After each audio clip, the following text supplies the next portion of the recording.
Ladies and gentlemen, we'd like to call the meeting of the Rutherford County Board of Commissioners to order. We're going to call on Commissioner Schaefer for our prayer, and then we'll call on Commissioner Jernigan for the pledge to the flag. You know, as we live our lives, we have many mountains and we have many valleys.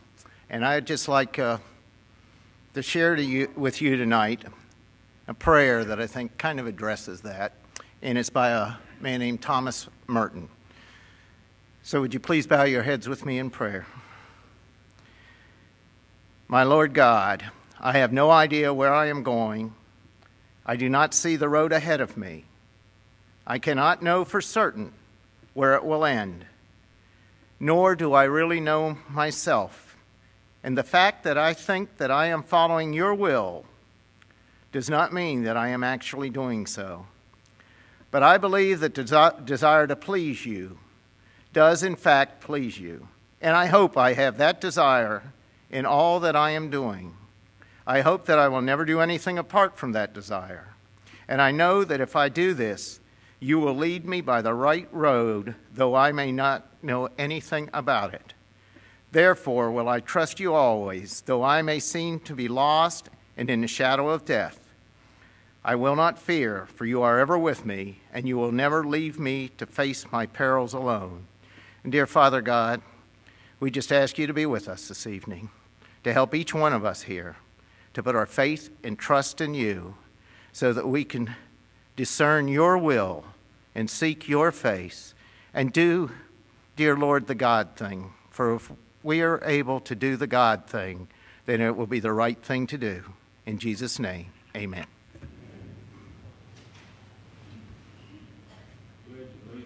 To the flag of the United States of America and to the republic for which it stands, one nation, under God, indivisible, with liberty and justice for all.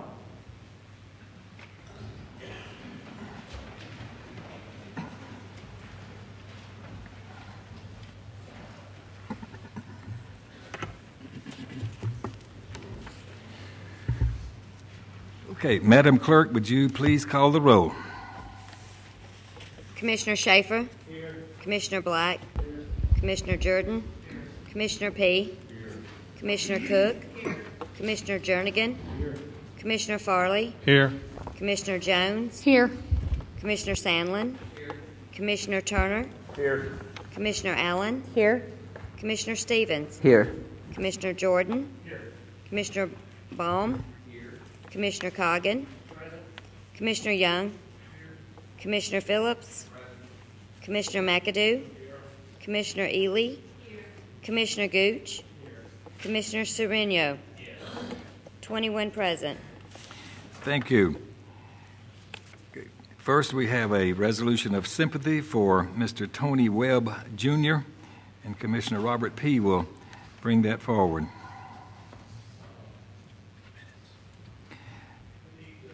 Okay, yes, that's right.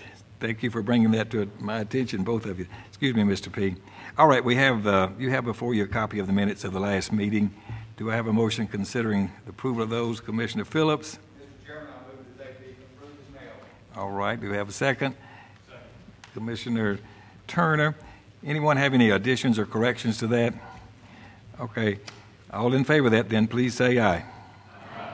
Thank you very much. Now, Commissioner P.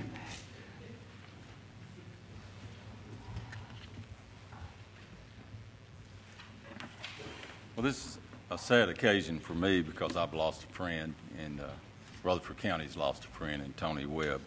But this is a resolution of sympathy for Tony. Whereas it was with great sadness that the Rutherford County Board of Commissioners learned of the death of Tony Webb, Jr., a friend of many. Whereas Mr. Webb was preceded in death by his wife, Lavinda Yvonne Douglas Webb, in 2008, and is survived by his sons, Reginald Webb and Tony Webb III, and one daughter, Bobby J. Chandler.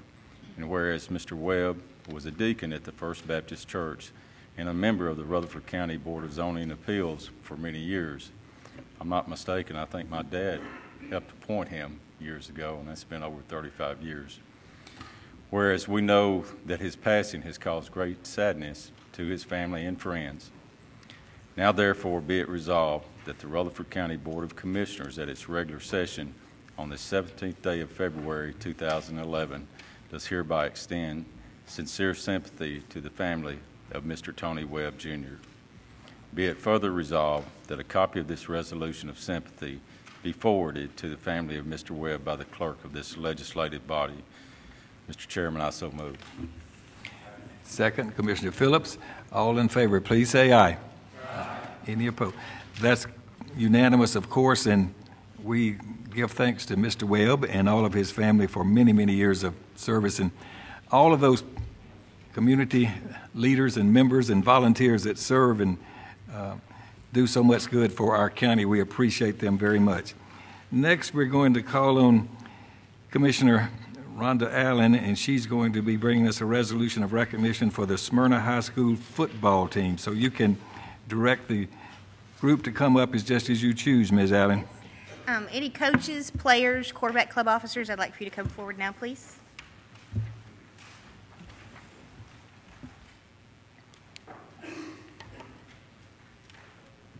Commissioner Stevens and Turner, if you'd join me, I'd appreciate that.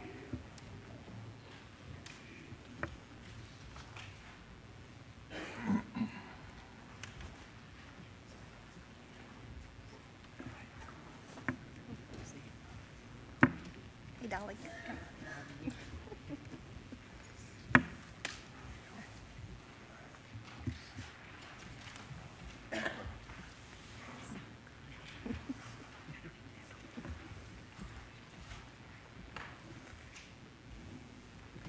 This group is of particular importance to me, not only because my son is among the men in front of you, but because we've been cheering for these boys since they were very, very young. We've watched them on Donnie Carter's Youth Rec League.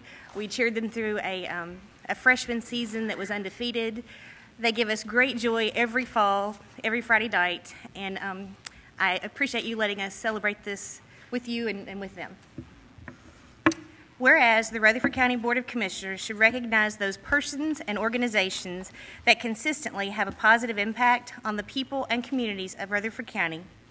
And whereas the students, coaches, and parent volunteers, also known as the Quarterback Club, associated with Smyrna High School football team, are all part of one such outstanding organization, which recently advanced to the Division I Class 6A championship game on December 4, 2010, for the third time in the past 5 years. And whereas in the Tennessee Secondary School Athletic Association District 7, widely recognized as the toughest district in Tennessee, the Smyrna Bulldogs finished the season undefeated, ranked second in the state division and 66th in the nation.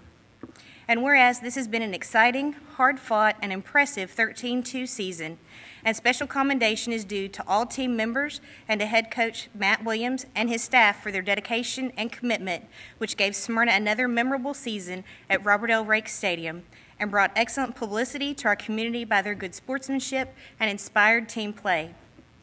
Whereas through this sport, 8 young men have been given the opportunity to attend college on football scholarships, which is the highest number of Division I scholarships in Smyrna High School's history. Jeremiah Bryson, Pittsburgh; Dion Meadows, Marshall; Parrish Gaines, Navy; Steve Wilson, Tennessee Tech; Nate Smith, Carson Newman; Chris Turntine, Carson Newman; Austin Cisco, Swanee; and Alex Vick, Tusculum. And whereas the 2010 team members have been named herein, and whereas the coaching staff includes head coach Matt Williams, assistant coaches Mark Williams, Mike Beaver, Daniel Childs, Justin Morton, Scott Kiesler, Chase Brooks, David Vassar, Billy Coleman, Chuck Jones, Brian Duncan, Robert Platt, Kirk Embry, and Ryan Knox. And whereas the quarterback club officers are President Terry Cisco, Vice President Vivian Brown, Secretary Stacy Murphy, and Treasurer Jana Calvert. Now, therefore, be it resolved by the Rutherford County Board of Commissioners that this legislative body extends this resolution of recognition to the 2010 Smyrna High School football team for its outstanding accomplishment of advancing to the 2010 Division I Class 6A state championship game, and to Coach Matt Williams and his staff for their dedication and commitment to these young men. Mr. Chairman, I so move. Second by Commissioner Stevens. All in favor of this, please say aye. Aye. All right, very good. Thank you very much.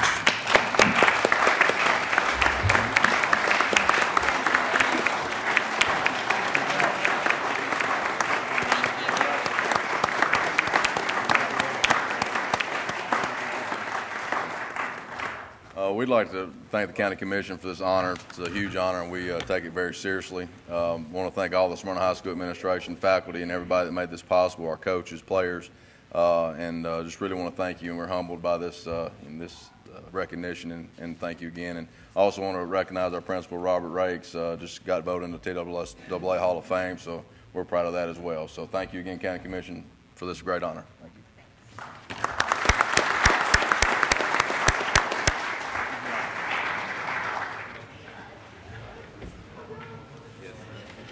Thank you very much. I mean, what did we have? 2 championships and 1 second place here just in recent years. Is that correct? I think it is. That's remarkable.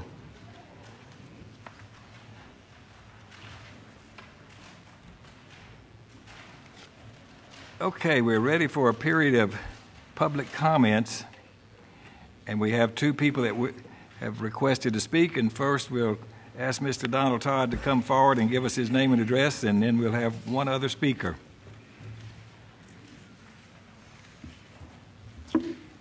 My name is Donald Todd, and I live at 633 Buck Lane. How to avoid a tax increase for the next fiscal year and still build a high school? Recently, some county officials have said that because of our plans to build a new $50 million high school, a tax increase for next year may be necessary. However, the financial records show that this is not necessary. For example, during the last 4 fiscal years, because 20% or 21% of the money appropriated to the annual budgets is not being used for the purposes that are specified in the budgetary appropriation, we have seen an accumulation of approximately $81 million in surplus revenue. That much surplus means we are being overtaxed.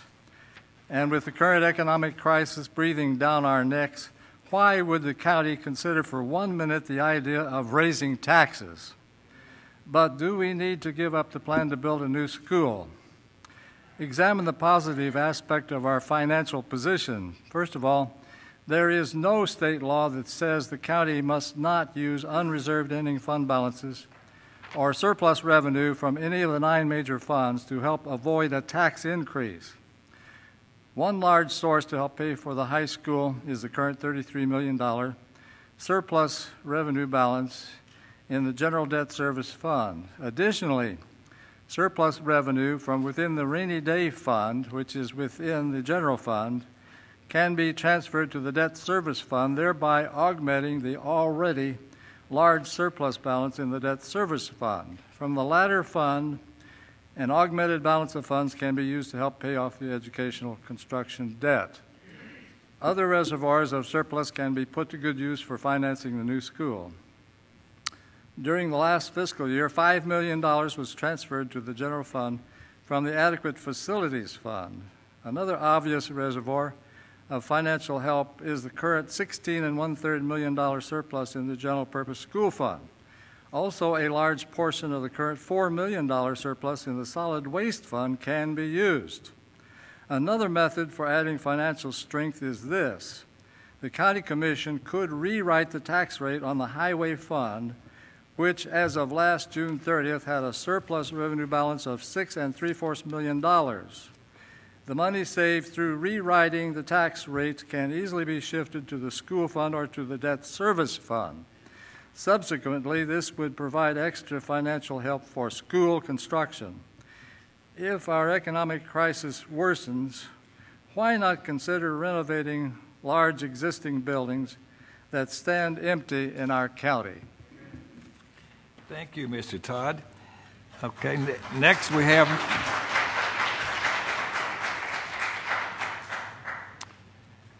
Mr. Jake Robinson.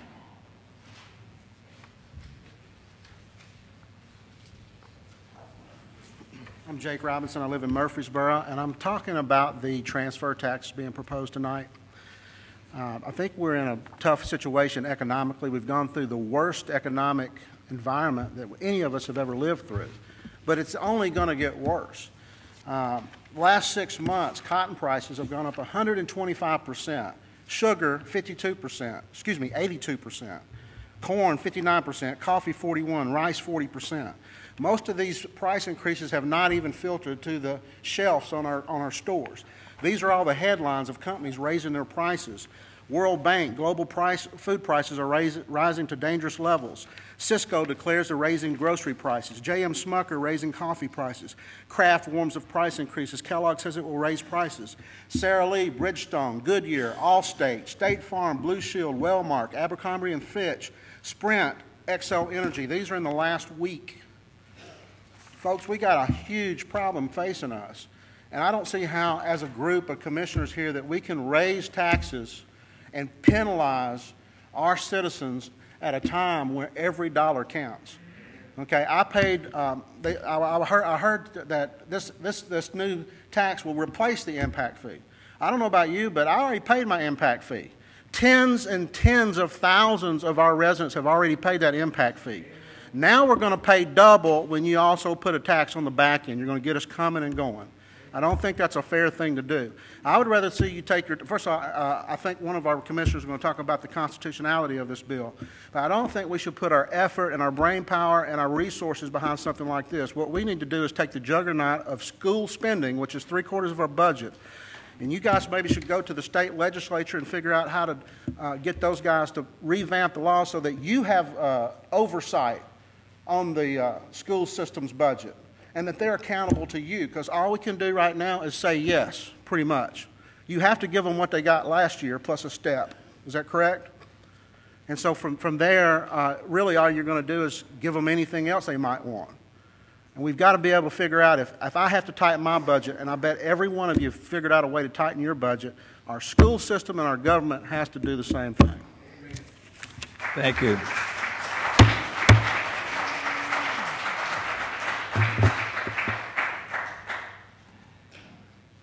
Okay, we are called on the Steering Committee for Elections and Confirmations.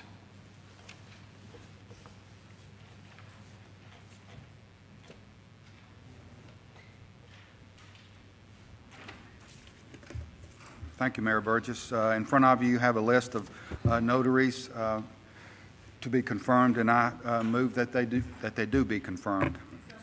Second, Mrs. Cook. Any discussion? All in favor of that, please say aye. Aye.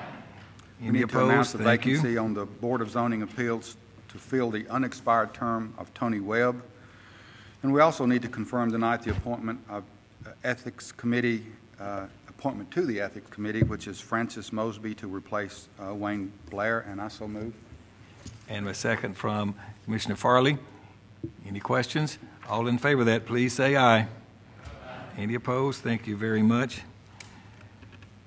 There is no unfinished business before us tonight, and we can start the reports by the standing committees. You have before you a copy of the report from the Purchasing Committee. Do we have a motion considering its approval? Commissioner Cook, do we have a second?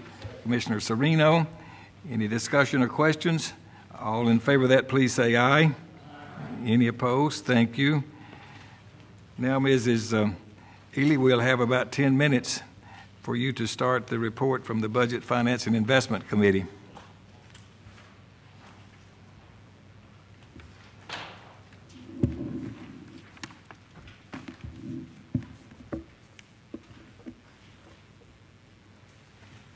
We will begin with item L2A, the General Fund Budget Amendments. Be it resolved by the Rutherford County Board of Commissioners that the general fund be amended as follows. From the Sheriff's Department and Jail, from the Sheriff's Department, overtime pay $142,570 and the related benefits to the Sheriff's Department, in-service training $25,000, office supplies $10,000, uniforms $25,000, other supplies and materials $5,000, motor vehicles $9,000. To the jail, maintenance and repair of buildings $75,000, transportation other than students $10,000, prisoners' clothing $10,000, other supplies and materials $2,500. From the Sheriff's Department, going to the jail to provide for salary and wages, other salaries and wages $37,000 and the related benefits, going to the jail, other salaries and wages, $37,000, and related benefits. From information technology, from unassigned fund balance, $30,000, to data processing equipment, $30,000. This is to expand the electronic timekeeping system. Legal services from unassigned fund balance, $100,000, to miscellaneous legal services, $50,000, county attorney legal services, $50,000. And this is to provide funds for outside legal services and legal services for the county attorney that are above the contracted amount. Employee and dependent insurance, from employee benefits, employee insurance, $28,145, to county buildings, employee insurance, $5,660, property assessor, employee insurance, $7,580, information technology, employee insurance, $3,750, drug court, employee insurance, $700, district attorney, employee insurance, $6,070, health department, employee insurance, $145, and sheriff's department, employee insurance, $4,240. This amendment funds the employee and dependent insurance based upon the actual being paid after the open enrollment changes have been made. Resolved this 17th day of February 2011. Mr. Chairman, I move for approval. Second, Commissioner Farley. Any questions or discussion? Please cast your votes. Anyone that did not vote and wishes to vote, or anyone who would like to change your vote, you may do so now. Record the votes. 21 yes, motion passes. Item L2B, a drug control fund budget amendment, and this is similar to the last part of the budget amendment that we just completed, again, based on the actual being paid after open enrollment changes have been made. This deals specifically with the drug control fund. Be it resolved by the Rutherford County Board of Commissioners that the drug control fund be amended as follows. Drug enforcement, assigned for public safety, $12,210, to employee and dependent insurance, $12,210. Resolved this 17th day of February 2011. I move for approval, Mr. Chairman. Second from Commissioner Serino. Any discussion? Please cast your votes. Anyone that did not vote and wishes to vote, or anyone who would like to change your vote, you may do so now. Record the votes. 21 yes, motion passes. Item L2C, a resolution authorizing Amendment 1, increasing the award of the 2008 Homeland Security Grant. Whereas at the regular meeting on February 12, 2009, the Rutherford County Board of Commissioners adopted a resolution authorizing the county mayor to execute a grant agreement with the State of Tennessee Department of Military, Tennessee Emergency Management Agency, to accept the 2008 Homeland Security Grant in the amount of $283,041. And whereas one county within the UIC district has forfeited their 2008 Homeland Security Grant because they could not meet the requirements of the grant, therefore making additional funds available to other counties. And whereas Rutherford County has been notified of an amendment to the 2008 Homeland Security Grant for an additional $253,420. Therefore, be it resolved by the Rutherford County Board of Commissioners that the county mayor and other appropriate officials of Rutherford County, Tennessee, be and are hereby authorized to execute Amendment 1 to the 2008 Homeland Security Grant with the State of Tennessee, Department of Military, Tennessee Emergency Management Agency in the amount of $253,420, resulting in a total of $537,261 for the 2008 Homeland Security Grant, a copy of the same being attached hereto as Exhibit 1 and incorporated herein by reference as if set forth herein at length verbatim. Additionally, that the general fund be amended as follows: to recognize the additional revenue to be received from the proceeds of the grant and to appropriate the grant proceeds to the Emergency Management 2010-2011 budget. Emergency Management, increased revenue, Homeland Security, $253,420. Increased expenditures, other equipment, $253,420. Resolved this 17th day of February 2011. I move for approval, Mr. Chairman. Second, Commissioner P. Any discussion? Please cast your votes. Anyone that did not vote and wishes to vote, or anyone who would like to change your vote, you may do so now. Record the votes. 20 yes, 1 abstain. Motion passes. Item L2D, we have 3 ambulance service fund budget amendments. Be it resolved by the Rutherford County Board of Commissioners that the ambulance service fund be amended as follows: emergency medical service, increased revenue of contributions, $11,032. Increased expenditures for in-service training, $11,032. Increased revenue contributions, $8,968. Increased expenditures for part-time personnel, $8,330 and the related benefits. And increased revenue, patient charges, $100,000. Increased expenditures, other contracted services, $100,000. This last part of this budget amendment recognizes additional revenue that will be received from a third-party billing contractor, and then to appropriate the funds to pay for their billing services. Resolved this 17th day of February 2011. I move for approval, Mr. Chairman. Second from Commissioner Jordan. Any discussion? Please cast your... Oh, excuse me. Commissioner Schaefer. This is just to get something straight in my mind. This is 5% of the anticipated revenue that's going to be brought in between the 1st of January, when they started, and the end of the fiscal year, which is June 30th. Correct. Okay.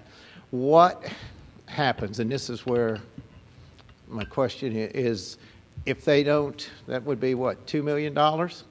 Would that be something like that? What happens if they don't bring in $2 million? They have guaranteed that they will collect that much, or they won't receive the full $100,000. And if they collect more, then they get 5% of that, too. Yes. Any other discussion? Please cast your votes. Anyone that did not vote and wishes to vote, or anyone who would like to change your vote, you may do so now. Record the votes. 21 yes, motion passes. Mrs. Ely, I believe we'll have to stop at this moment then. And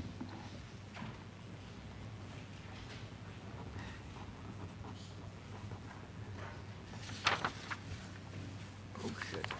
Next on the agenda is our public hearing, and we have one, which we have scheduled always at 6:30 p.m. So we have a request from John Philippos for a rezoning and conditional use permit located at 102 Camden Court. The existing zoning is R15. Requested zoning is services. A conditional use permit for an orthodontist office on approximately 0.47 acres in Mr. DeMosi. Yes, Mayor Burgess, thank you, and good evening, Mayor Burgess and members of the Commission. This application is dealing with a piece of property along Franklin Road at the intersection of Camden Court. It's on that southwest corner. This application was originally reviewed by the Planning Commission at their November 8th meeting. At that time, the Planning Commission recommended denial due to some concerns about the size of the addition and the access issues on the Camden Court. The applicant has revised their concept plan to provide a smaller building addition and also more landscaping. The applicant is now proposing to convert the existing house, again, into an orthodontic office. His hours of operation would be 7:30 a.m. to 6 p.m., Monday through Friday. The original concept plan was for a larger addition, but he's pared that down to about 655 square feet on the southwest side of the house, which again was about half the size of the original addition he was wanting to make. They are showing a parking lot also on the concept plan, which you do have. I put a copy of the concept plan on your tables, showing the parking that would be required, 12 parking spaces added toward the rear of the property, and also what we would call a type 2 buffer that would be required between their property and a property to the south. The front commercial setback, if this is approved, will be 70 feet, so the property would require a variance from the Board of Zoning Appeals for the addition that they're wanting to make. In this area, there's some more commercially and office zoned properties. 3 houses immediately to the west are zoned what's called our FIRE, which is finance, insurance, and real estate, and also services, with conditional use permits for insurance office, real estate office, and also a cleaning business. And in 2009, 2 houses on the other side of Camden Court were rezoned for services for professional office space. Just so the Commission is aware, the property is part of an annexation lawsuit that the City of Murfreesboro is currently involved with. The county continues to have jurisdiction at this time of the property, however. This property is located just outside the limits of the Blackman Community Land Use Plan. The proposed future land use for across the road was medium-density residential, and proposed future land use for a quarter mile to the west is commercial. We did share this plan with Murfreesboro planning staff. They did share some concerns about the size of the lot, being that it was on septic and not sewer, and also had some concerns if this would serve as justification for the commercialization of the remainder of Camden Court. With that, there was a public hearing held on this. We have received some letters at our office in support of this application. No real calls of opposition or anybody that came to the meeting. This did pass the Planning Commission back in January with a vote of 8-4 and 2 against. There is a representative of the applicant here that can answer questions, and I can answer any questions as well at this time. Does anyone have any questions of Mr. Demosi regarding this application? Okay, Mr. Demosi, then, with that said, we will declare the public hearing open regarding this request by Mr. John Filipposi. And if anyone is here that wishes to speak for or against this request, you may come forward and give us your name and address and make your statement. So is anyone here that wishes to speak regarding this request? I don't see anyone coming forward that wishes to speak. Therefore, we're going to close the public hearing. And is there a motion concerning this application? Commissioner Farley. Yes, Mr. Mayor. I make a motion we approve the request with conditions that the Planning Commission has set forth. Second, Commissioner Sandling. Now, does anyone have any questions or discussion? All right. There being none, all in favor of this, please say aye. Are there any opposed? Let the record reflect that Mr. Jordan voted no. Okay, now then, let's see. We're ready to continue. Commissioner Ely, with our Budget, Finance, and Investment Committee report.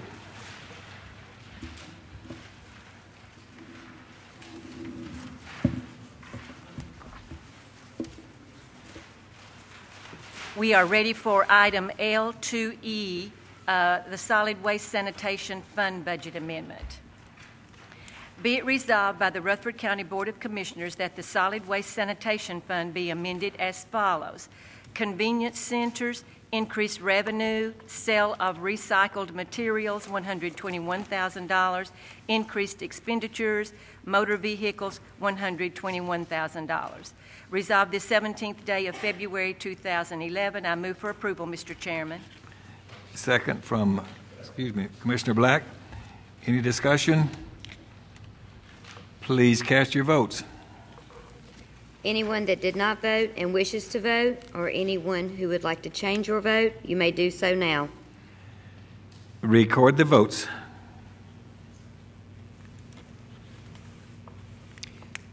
Yes, motion passes. Item L2F, a Highway Fund Budget Amendment.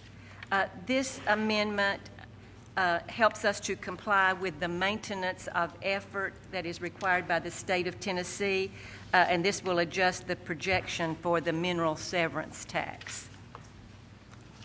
Be it resolved by the Rutherford County Board of Commissioners that the Highway Fund be amended as follows. Local taxes, increased revenue, mineral severance tax, $330,000. increased assigned for highway public works, $330,000. Resolved this 17th day of February 2011. I move for approval. Second, Commissioner P. Any questions or discussion? Please cast your votes. Anyone that did not vote and wishes to vote, or anyone who would like to change your vote, you may do so now. And record the votes. 20 yes, motion passes. Item L2G, a resolution authorizing increase to petty cash at the Rutherford County Teacher Centers. Whereas it is being proposed to increase the petty cash on hand, in the general purpose school fund from $50 for each of the petty cash custodians at the Rutherford County Teacher Centers to $100 for each petty cash custodian, for a total petty cash on hand of $300. Therefore, be it resolved by the Rutherford County Board of Commissioners that the petty cash amount for the general purpose school fund be increased from a total of $150 to $300 to provide an additional $50 petty cash for each of the petty cash custodians at the Rutherford County Teacher Centers. Resolved this 17th day of February 2011. Mr. Chairman, I move for approval. Second from Commissioner Cook. Anyone have a question? Please cast your votes. Anyone that did not vote and wishes to vote, or anyone who would like to change your vote, you may do so now. Record the votes. 20 yes, motion passes. Item L2H, general purpose school fund budget amendments. We have two. One is a revenue adjustment, and one is to consider a 2% bonus.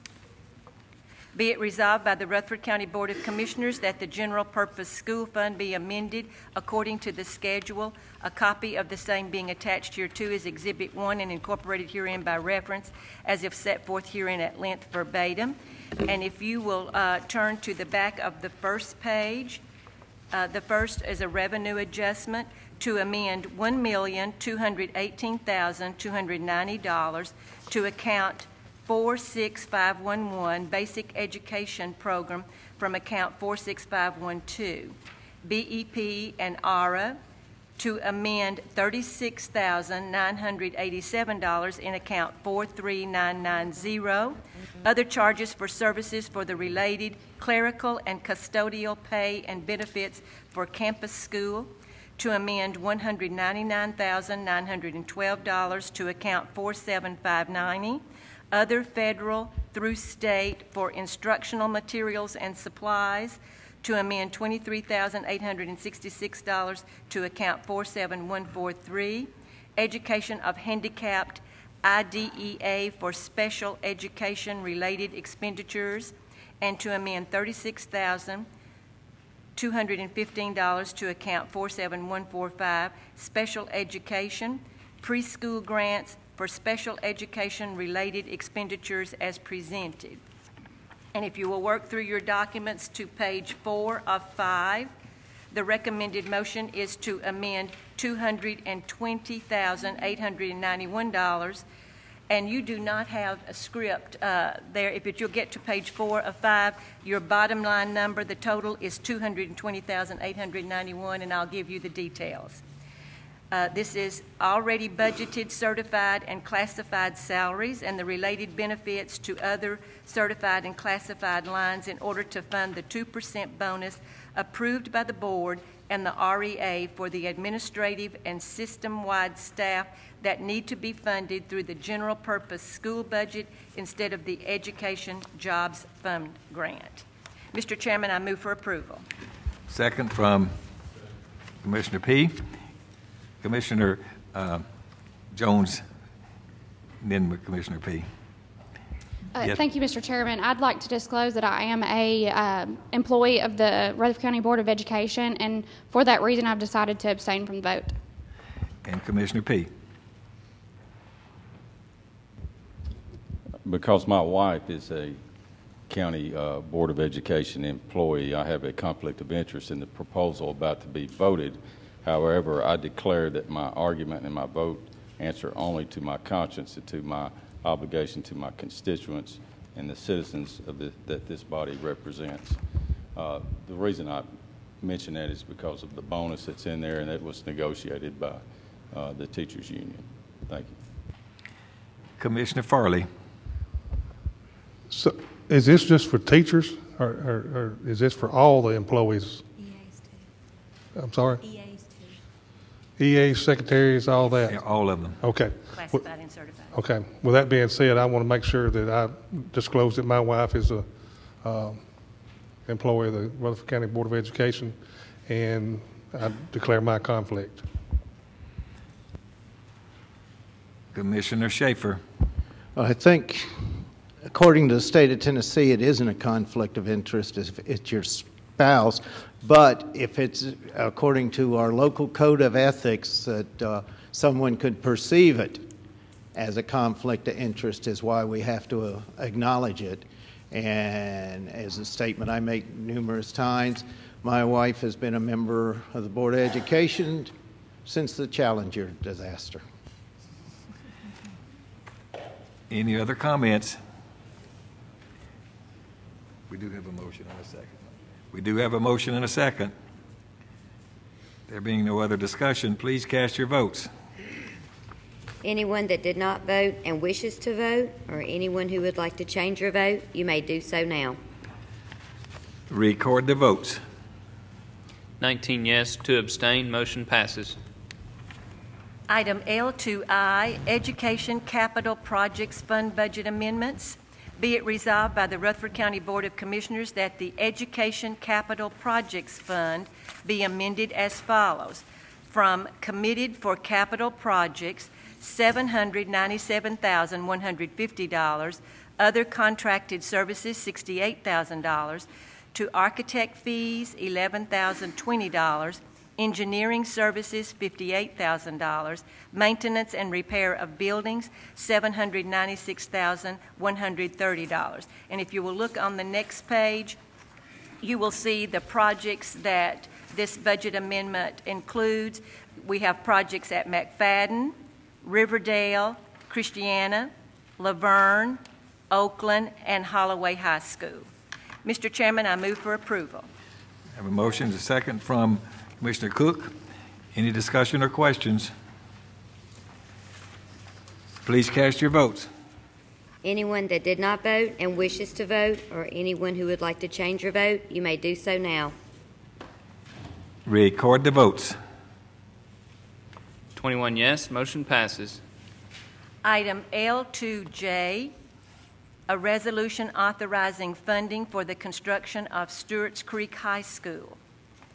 Whereas at the regular meeting of the Rutherford County Board of Commissioners on October 14, 2010, a resolution was adopted to provide funding in the amount of $1,300,000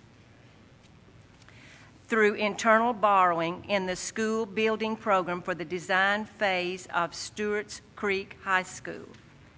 And whereas the Rutherford County Board of Education desires to proceed with the construction of Stewart's Creek High School at an approximate cost of $49,976,500. Therefore, be it resolved by the Rutherford County Board of Commissioners that funding not to exceed $49,976,500 be authorized through a future bond issue for the construction and equipping of Stewart's Creek High School to open in August 2013. Resolved this 17th day of February 2011. Mr. Chairman, I move for approval. Second, Commissioner Sandlin. Questions or discussion? Commissioner McAdoo. I got a question for the chairman of the Health and Ed Committee. To me personally, this being presented without even knowing who our director of schools are going to be, a contract, could I get an update on that contract of director of schools?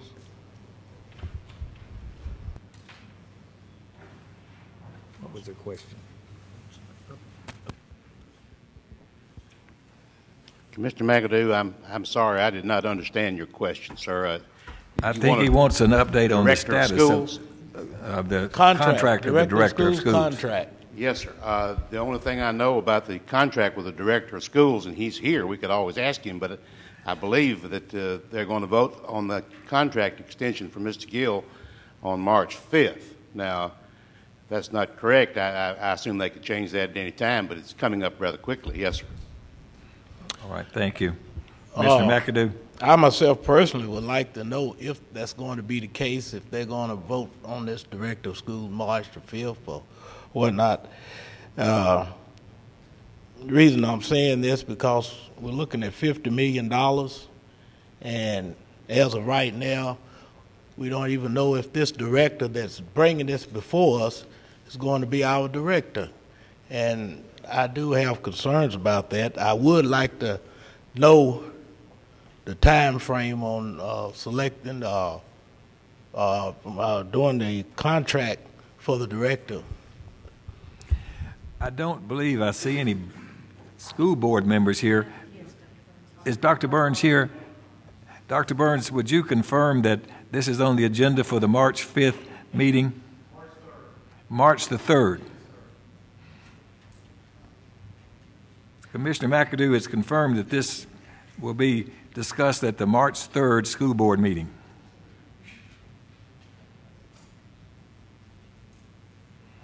Commissioner McAdoo.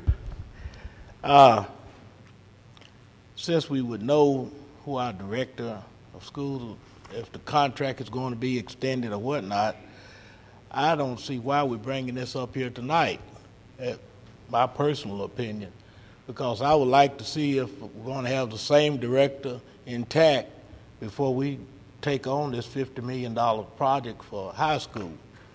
If we got another director, he may want to take us in another direction. I don't know. But to delay this until March, our March commissioner meeting, to me would make more sense than bringing it up tonight. Let's see now. We did get a motion and a second, so we're having discussion. All right, who would like to speak? Commissioner Sandlin. If it would settle some nerves, I could suspend the rules to allow the superintendent of schools to speak on that. Commissioner McAdoo, it's not going to change the numbers of the students, whether he's here or not. It's not going to change the situation in Laverne and Smyrna and Blackman and Riverdale and their overcrowding. So that's not going to change. And it was a unanimous decision by the Health and Ed as well as school board. I believe. Yeah, I could stand corrected, but I was thinking that was it. So I don't see that comes into play. But if you wants to do that, I'll be glad to suspend the rules, or you can, and I'll second it for the school superintendent to come up and speak. Commissioner McAdoo. You say it may not change the plan, but during the discussion in Health and Ed, I think one commissioner asked a question about rezoning, and I think the statement was made that the students would have too far to ride on buses or whatnot. I believe Commissioner Phillips asked that question. Now, if a new director come on board, he may look at other avenues to take care of some of this overcrowded conditions. Rezoning, the schedule, time of school starting or stopping, and different things like that. So when you're looking at $50 million, somebody got to be at the head. If we get a new director in, he may bring his whole new staff in. We may not have no staff over there from the previous director to give the stamp of approval for $50 million based on waiting until after March the 3rd really is not asking too much based on the amount of money we're talking about spending tonight. All right, we simply have a motion to approve authorizing the funding for the construction. That's all that's on the table right now. Anyone else wish to speak? Commissioner Stevens. Thank you, Mr. Chairman. I'll be very brief, but I just wanted to announce that I'm going to very, very politely vote no on this project. I believe that we have a great education system. I believe that we found this way that we can supposedly build this school without raising the taxes, but we can also add on to Smyrna High School, finish out Siegel High School, do some rezoning, and that should hold us for a few years. Our economy will hopefully be improved by then. Some more of our debt payments drop off significantly at that time, is my understanding. And of course, that would also just cost a fraction in the amount of building a whole new facility with the football fields and things like this. And that would probably also give us enough freed up money to where we could add on to Eagleville too and give some space and relief to that school and give them their auditorium. So I just wasn't satisfied that we considered enough alternatives, and the taxpayers are demanding that we look for alternatives and find ways to be more efficient. The education system is no different, and I think that we need to really look at ways to get more use out of all the buildings and facilities that we currently have before we keep building more and more. Nashville has empty school buildings sitting around. I don't think you can sell an empty school building that's 50 years old. I don't know what you can do with it. If we could really look at ways to get more use out of the facilities that we already have, I think we could save a lot of money over the long term, and that's what the taxpayers are asking us to do. So with that in mind, again, I will be voting no, but it's a very, very polite no, and whatever the commission decides to do, I'll be very supportive of.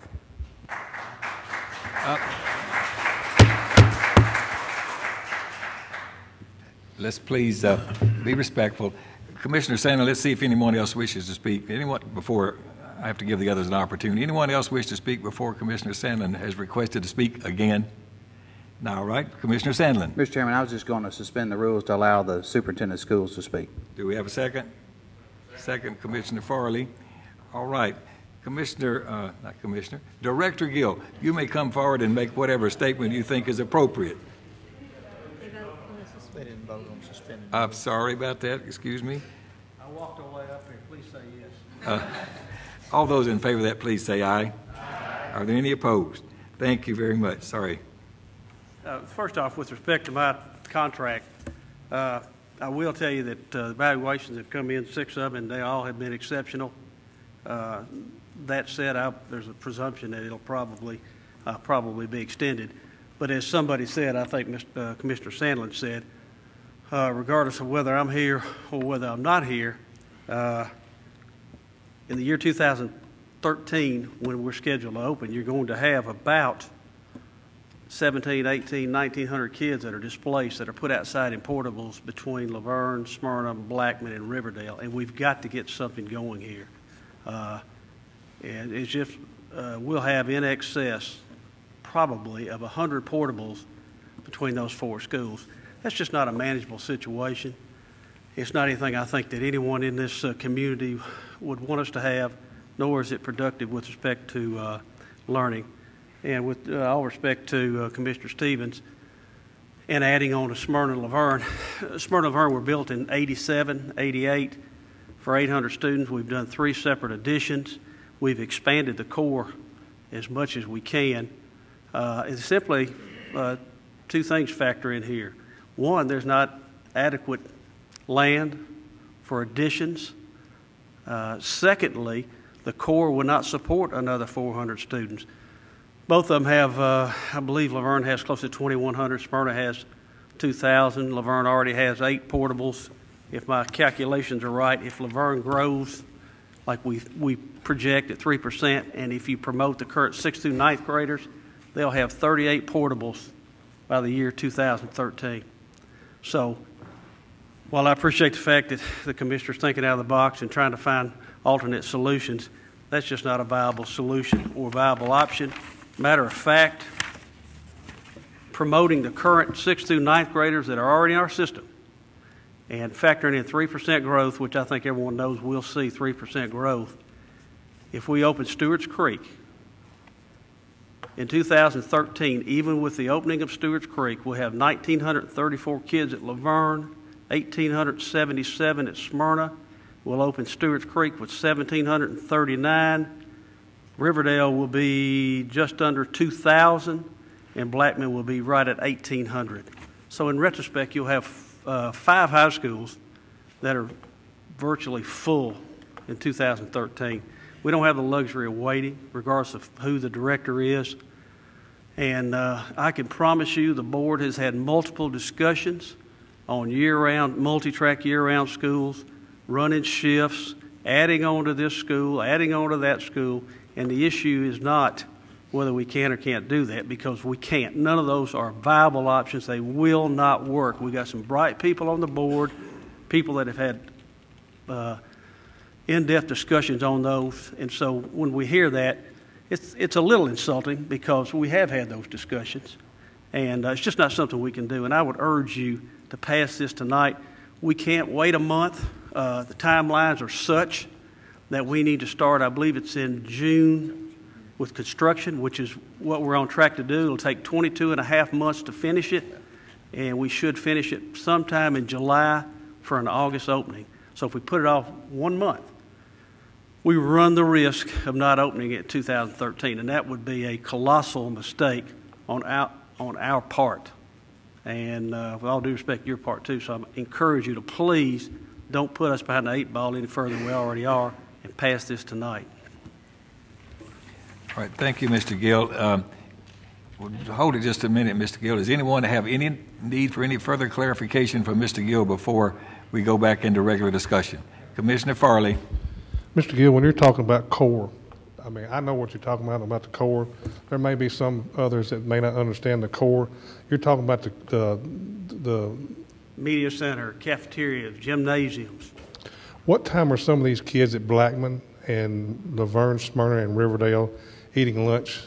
I've heard 10:30. They start somewhere around 10:30. They run 3 or 4 shifts. The cafeteria has as many as 600 kids in there. Matter of fact, Laverne and Riverdale, at least those two, and I'm pretty sure Smyrna too, they can't accommodate all their kids in the cafeteria. They end up eating outside a lot of the times or eating upstairs in the gym. It's an absolute mess. So, no, the core wasn't built for that many kids. And we can add wings on or add classrooms on, but when you do that, you don't expand the cafeteria, you don't expand the media center, you don't expand the gymnasiums, and there's just not ample room to... How long are their lunch hour, or not lunch hour, it's not an hour, but how long is their lunch time? I believe it's about 25 minutes, and they feed for about 2.5, 3 hours. All right. Commissioner P. It was mentioned possibly putting this off. Of course, we've seen that we're able to build this school without a tax increase, or at least that's what I've been led to believe. But one of the other things about putting this off, and I wanted to direct this question to you, is construction cost. Right now, when our economy is suffering, I would assume that we're getting a lot lower bids than we normally would, but I'd like to hear that from you, or if that's correct or not. Yeah, we anticipate, as was the case with Oakland and Whitworth Buchanan middle schools, we saved millions and millions of dollars over the previous middle school that we used the same plan on. We anticipate enormous cost saving. The construction companies are hungry for work. They need to get out there, but Mr. Clark could better speak to it, but and do so more eloquently than I. But in conversations that we've had, there's no doubt it's going to come in considerably lower than it would if we waited a year or two when the economy was recovering.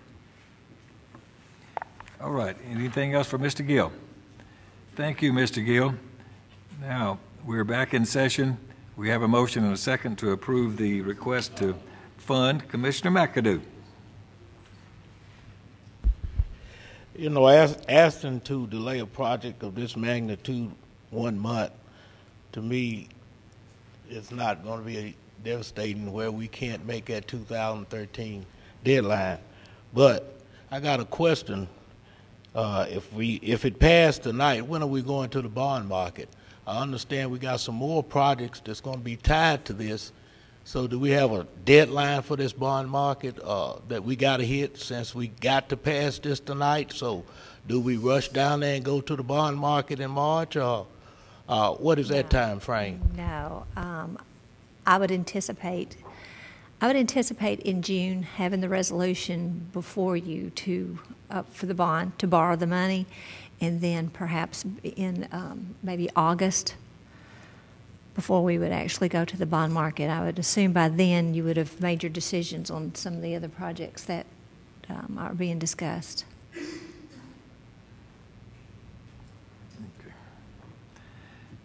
Other questions? Commissioner Schaefer. But don't we have to get the design going on that school? Because isn't that what part of this is for? Repeat. Oh, the design is already going. The design is already underway and nearing completion, I believe. Any other discussion? The motion is on the floor with the proper second to authorize the funding for the construction of Stewart's Creek High School. Please cast your votes. Anyone that did not vote and wishes to vote, or anyone who would like to change your vote, you may do so now. Record the votes.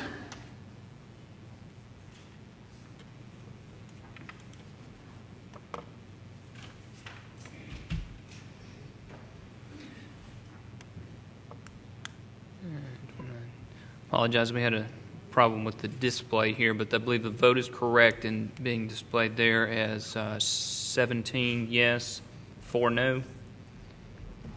Correct. Motion passes. All right. Thank you, Mrs. Ely. Item L2K, General Debt Service Fund Budget Amendments. The savings have been reported on the refundings at previous meetings. This resolution adjusts our budget to reflect that. Be it resolved by the Rutherford County Board of Commissioners that the General Debt Service Fund be amended as follows. Refunding capital outlay note, increased revenue, refunding debt issued, $9,600,000. Other general administration, $14,900. Increased general government debt service principal on notes, $1,440,000. Other debt issuance charges, $2,235. Increased education debt service principal on notes, $8,160,000. Other debt issuance charges, $12,665. Refunding general obligation bonds, increased revenue, refunding debt issued, $41,875,000. Premium on debt sold, $4,286,846. Increased general government debt service, underwriter's discount, $28,559. Other debt issuance charges, $48,050. Increased education debt service, underwriter's discount, $63,566. Other debt issuance charges, $106,950. Increased payments to refunded escrow agent, other debt service, $45,914,721. Resolved this 17th day of February 2011. Mr. Chairman, I move for approval.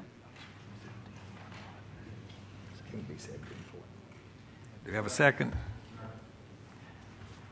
Commissioner Jernigan. Okay. Any discussion on this? Please cast your votes. Anyone that did not vote and wishes to vote, or anyone who would like to change your vote, you may do so now. 20 yes, 1 no. Motion passes.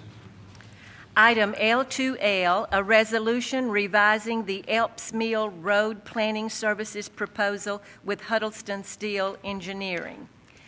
Whereas at the regular meeting on January 13, 2011, the Rutherford County Board of Commissioners adopted a resolution authorizing the county mayor to accept a proposal from Huddleston Steel Engineering Incorporated to provide a feasibility study report of Elps Mill Road from the Tennessee Department of Transportation right-of-way at Interstate 24 West to Plainview Road at a cost of $4,900.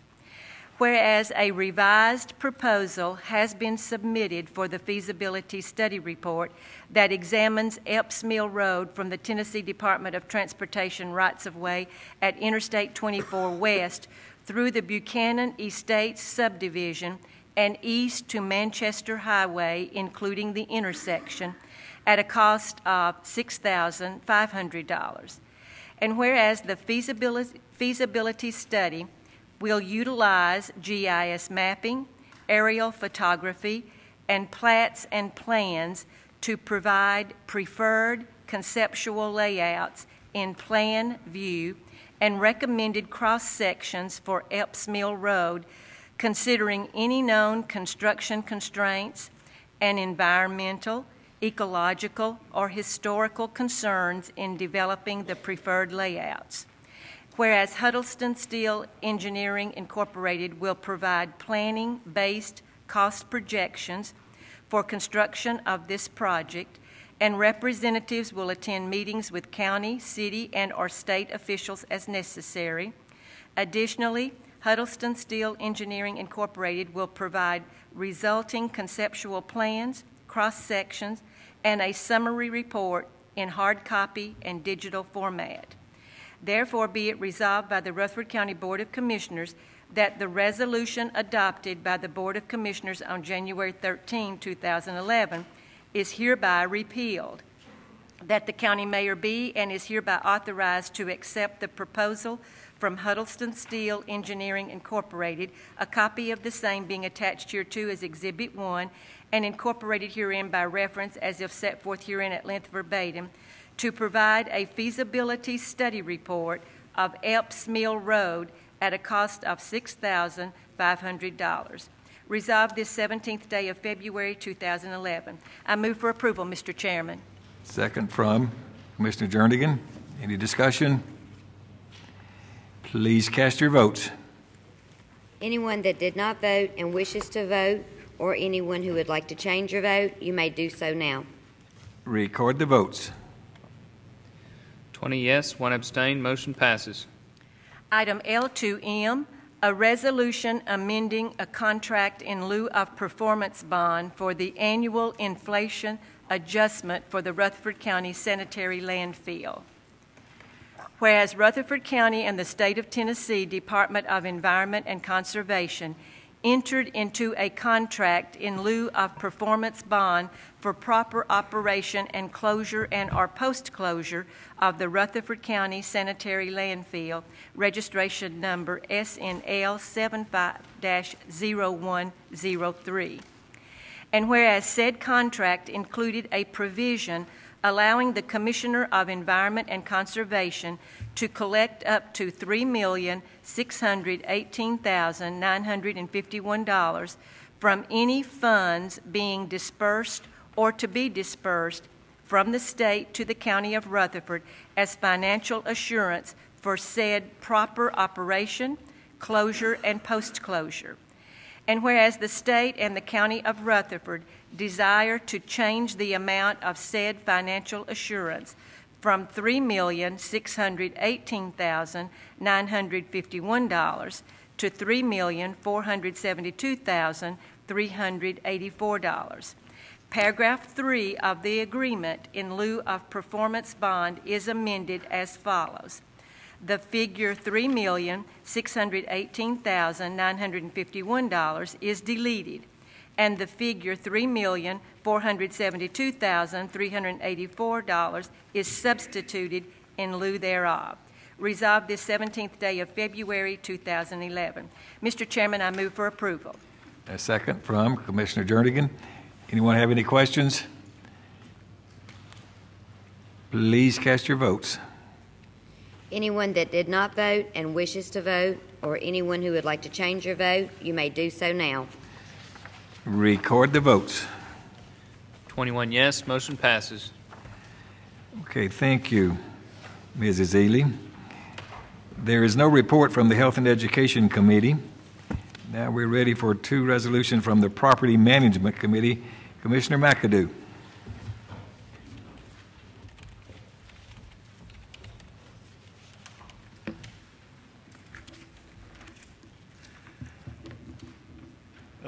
First resolution to authorize execution of the AIA standard form of agreement between owner and architect for the Midland Fosterville Volunteer Fire Department Station.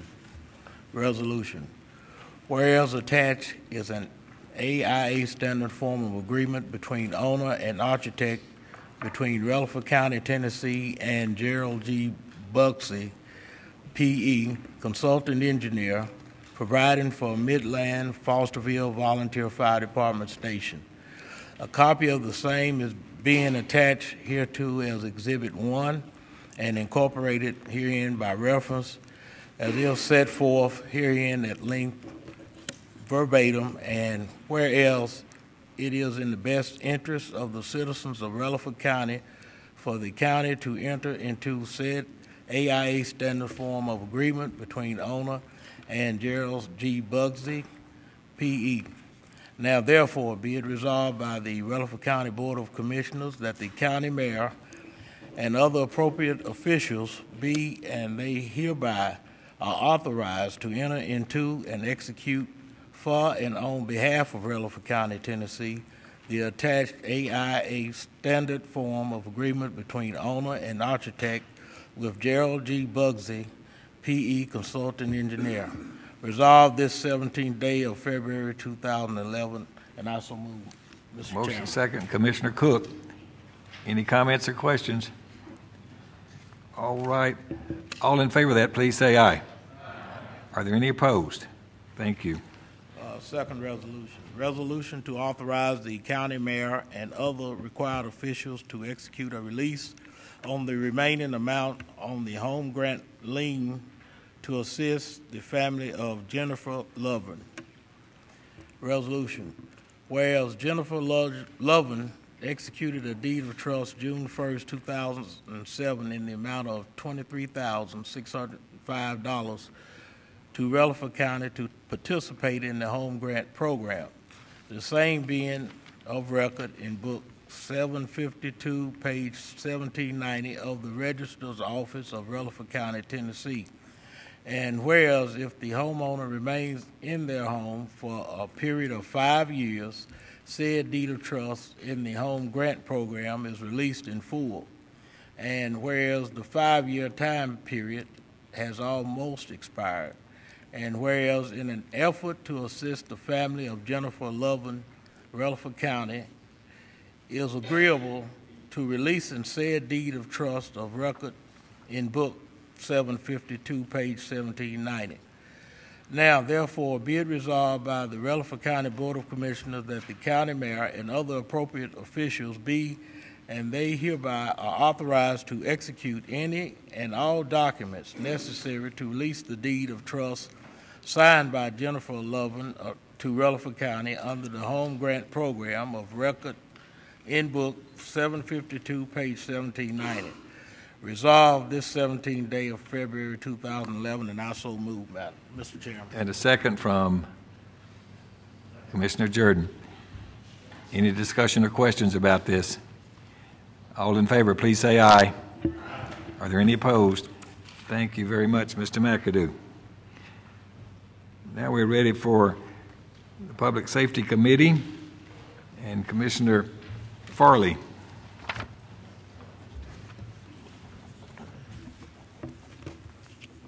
I'm assuming, Mr. Mayor, I guess we have to read the whole thing. Well, you might could find a way.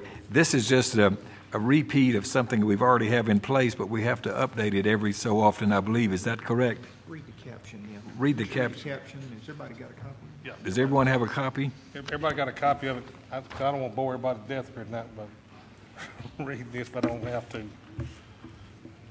What this is the resolution to update the resolution to establish an occupational safety and health program, devise rules and regulations, and to provide for a director and the implementation of such program originally adopted in June of 2002.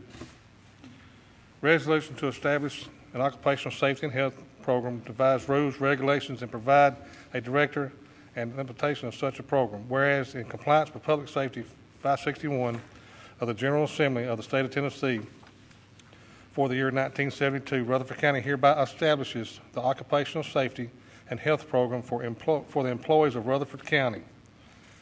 Now, therefore, be it resolved by the Rutherford County Board of Commissioners that there be and hereby created an occupational safety and health program for the employees of Rutherford County as follows: title, purpose, coverage, standards, authorized variances of standard authorized administration, funding for the program.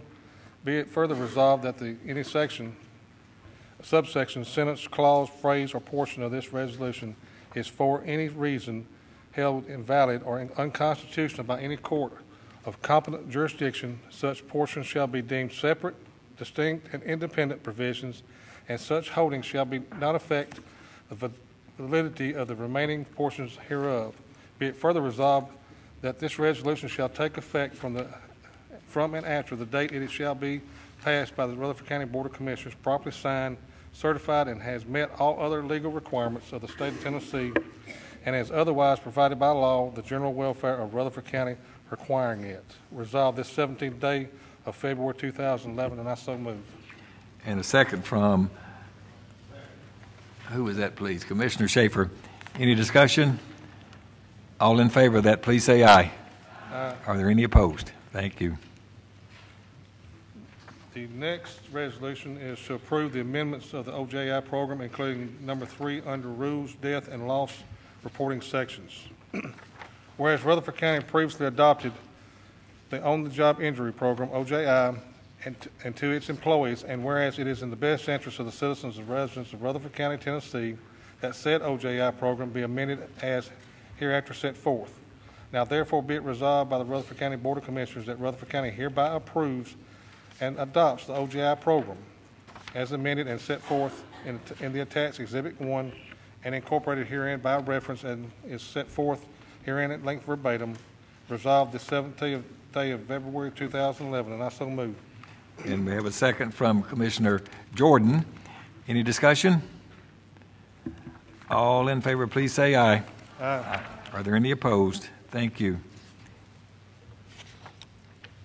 Now we're ready for a report from our Steering Legislative and Governmental Committee. And Commissioner Coggin. Thank you, Mr. Chairman. Commissioners, you'll see our first item of business is to take care of a resolution to implement an archives and record management fee. Resolution reads, whereas Tennessee Code Annotated Section 10-7-408B3 authorizes county legislative bodies to adopt a resolution to impose an archives and record management fee of not more than $5 to be collected by the clerks of court from all individuals or entities filing pleadings or other documents to institute a legal proceeding when instituting said legal proceeding. And whereas the said archives and record management fee is to be used solely to defray costs associated with duplicating, storing, and maintaining any records Rutherford County is obligated to, by law, to permanently keep. And whereas the Rutherford County Board of Commissioners is desirous to institute an archives and record management fee to be collected by the clerks of courts in order to defray costs associated with duplicating, storing, and maintaining any records, Rutherford County is obligated by law to permanently keep. Now, therefore, be it resolved by the Rutherford County Board of Commissioners that, number 1, pursuant to the provisions of Tennessee Code Annotated Section 10-7-408B3, the clerks of court in and for Rutherford County, Tennessee, shall be obligated to require and receive a fee of $5 to defray cost incurred by Rutherford County for the duplicating, storing, maintaining of any records that Rutherford County is obligated by law to permanently keep. Number 2, such fee shall be collected at the time and in the same manner as other filing fees are collected by the clerks of court at the institution of a legal proceeding. Number 3, pursuant to Tennessee Code Annotated Section 10-7-408B4, the funds so received shall be designated exclusively to defray costs incurred by Rutherford County for the duplicating, storing, and maintaining of any records that Rutherford County is obligated by law to permanently keep. And number 4, this resolution shall take effect on the first day of the month following its adoption, the general welfare requiring it. Resolved this 17th day of February 2011. Mr. Chairman, I so move. Second, Commissioner Serino. Does anyone have any questions? All in favor of this, please say aye then. Aye. Are there any opposed? Thank you, sir. Next is a kind of a point of housekeeping and clarification. We have a resolution. The steering committee recommends a resolution to amend Rule 7E of the Commissioner Rules and Regulations. Whereas the Rutherford County Board of Commissioners desires to amend Rule 7E of the Commissioner's Handbook, now therefore be it resolved by the Rutherford County Board of Commissioners that Rule 7E be amended by adding the following sentence at the end of said rule. It shall be the duty of the chairman or a member he designates to make a motion that complies with the findings of the committee. Be it further resolved that the county clerk's office be and is hereby directed to update the Commissioner's Handbook to incorporate said amendment. Resolved the 17th day of February, 2011. Mr. Chairman, I so move for approval. Second, Commissioner Sandlin. Any discussion? All in favor, please say aye. Aye. Are there any opposed? Thank you very much. And C, we have a resolution to approve a resolution regarding a realty transfer tax as to the exempting of Rutherford County from TCA 67-4-2913 of the County Powers Relief Act, but delete the request for repeal in sections 1, 2, and 4. Sections 1, 2, and 4 were part of the original resolution that the steering committee had. We deleted those and left the ones that you see here tonight. I'll go ahead and tell you, Commissioners, I voted against this in the steering committee. However, I will be reading the resolution. I will not be making the motion. Just go ahead and let you know that first. Whereas the County Powers Relief Act of 2006, specifically TCA Section 67-4-2913, denies county legislative bodies the opportunity to institute and collect a local real estate transfer tax by public or private act.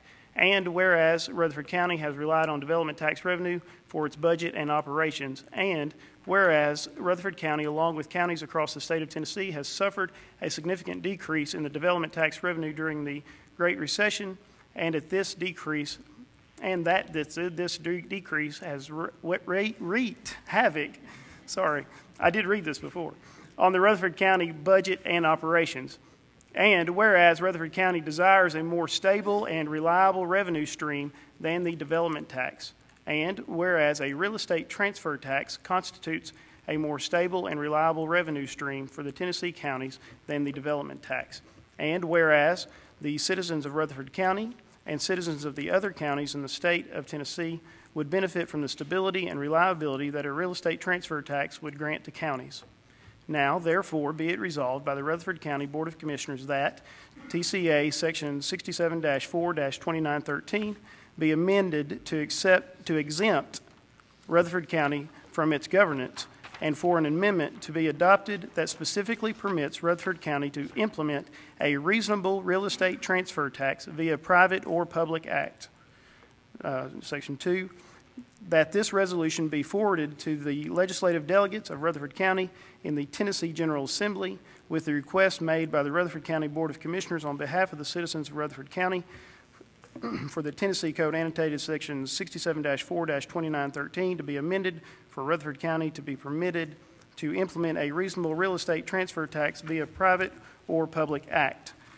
And number 3, this resolution shall take effect upon adoption, the general welfare requiring. Resolved this 17th day of February, 2011.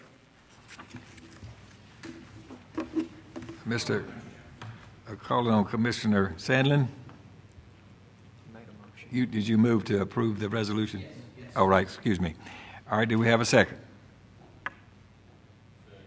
Second, Commissioner P.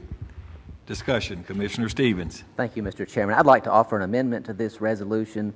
One of my constituents contacted me a few days ago with a great point that I think that we need to consider, and that is if someone has already paid the $1,500 development tax, and if somehow this resolution passes tonight and then passes the state legislature and then we pass it again, that person that buys the home is not only paying the pass-through $1,500 development tax, but then they're also going to pay the real estate transfer tax too. And so my amendment that I'd like to offer is to protect someone who's already paid the $1,500 development fee from having to pay on the back end this new real estate transfer fee. So that's my motion. Second from Mrs. Allen. A point of clarification, Mr. Stevens.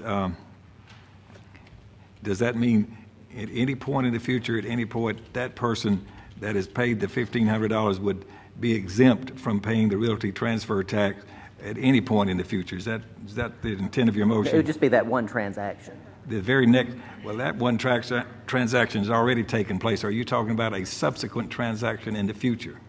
If, say, a builder has a lot and he pays the $1,500 to build the house, and then he has a house completed, and then buyer X comes up to buy this lot. If this real estate transfer tax is passed, then the buyer's not only going to be paying the $1,500 that the developer's pushing on top of the house, but then there's also going to be paying our new real estate transfer tax. And so my motion is to protect the buyer from having to pay two different taxes. That's double dipping, and I think that's wrong. Okay, Mr. Robertson is trying to craft this amendment so we can be sure it's clear. What if the development tax has been reduced or changed from $1,500 to some other particular number through the process of if and when this were ever implemented on a realty transfer tax? How would your motion be crafted then? I think if the $1,500 fee is paid or any development fee is paid, I don't think they should have to pay any real estate transfer tax. I think it should just be a bright line. Development tax. I mean, that was what the point I was trying to get to. Is there some discussion of lowering the development tax? There is. The discussion would be largely if this were to come to fruition, then the development tax would either be eliminated or changed substantially.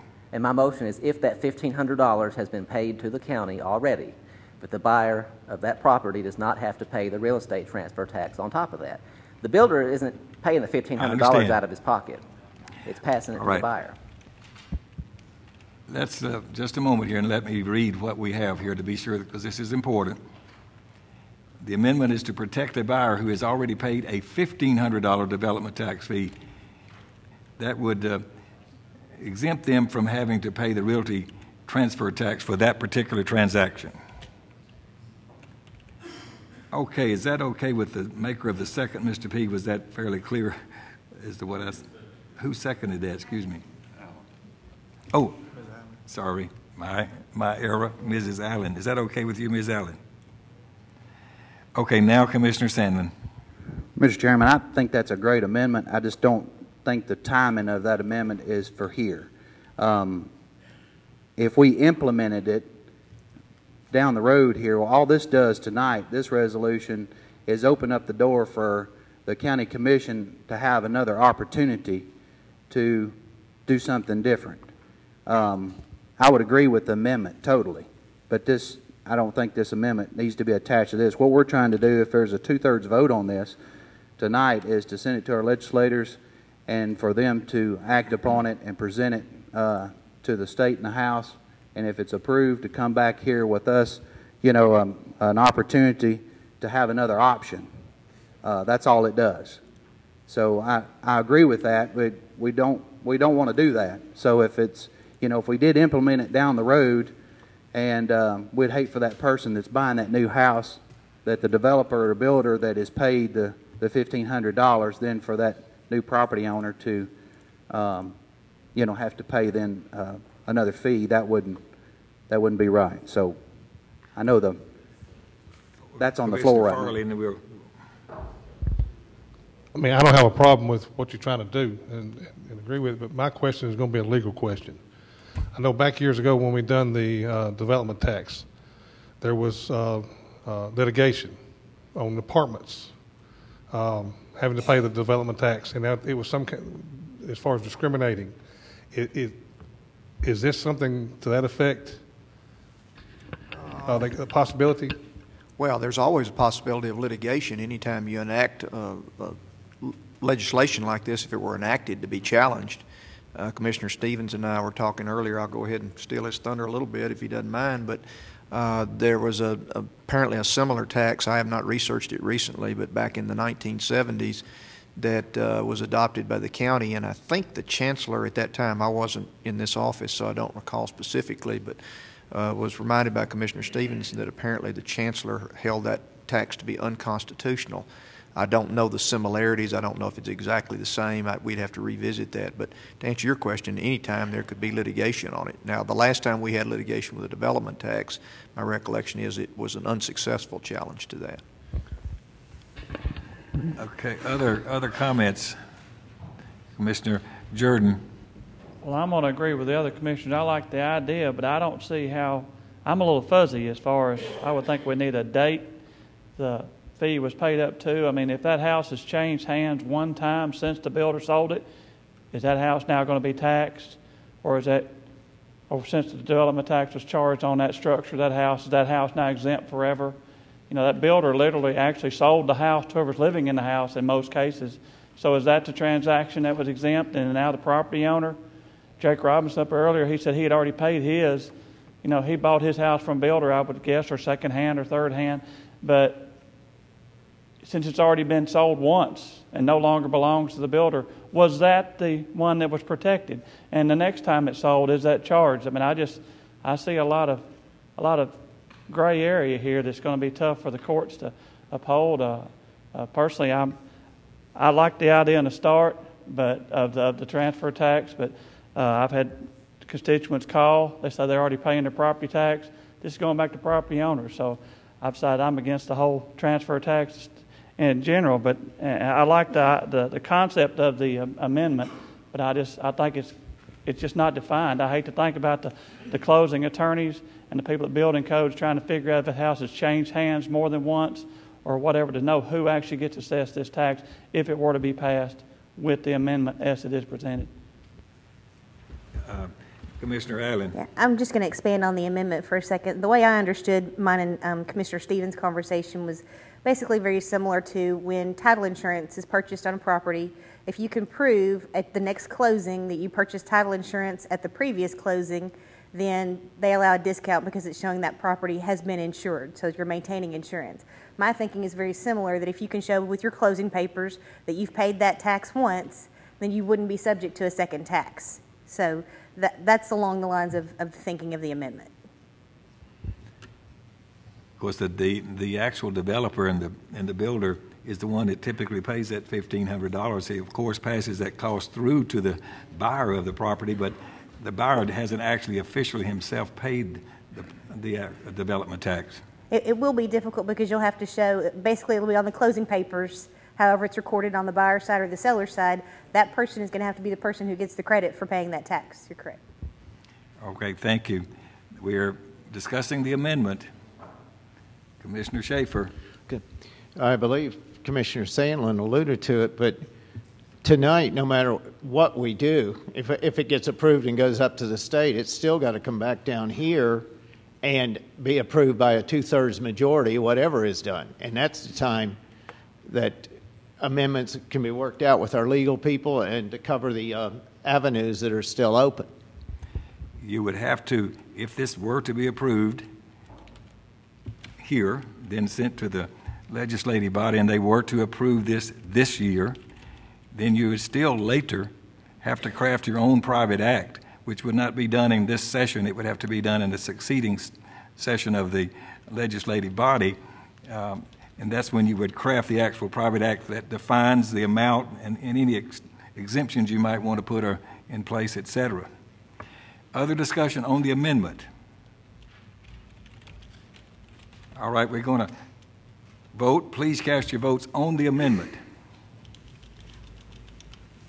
Anyone that did not vote and wishes to vote, or anyone who would like to change your vote, you may do so now. Okay. Record the votes. 13 yes, 8 no, supermajority not achieved. If that matters on the amendment, not sure. 13 yes, 8 no. Okay, just one moment here. I understand that, but the amendment passes, and the supermajority, the 2/3 vote is only required on the resolution that we're going to actually send, final resolution that we send to the legislative body. So I don't know that the legislative body actually has to have this coupled with their request, but that's a whole nother issue. Well, I think based on the amendment, that's the legislation that you now have proposed, is that this exemption is in the legislation.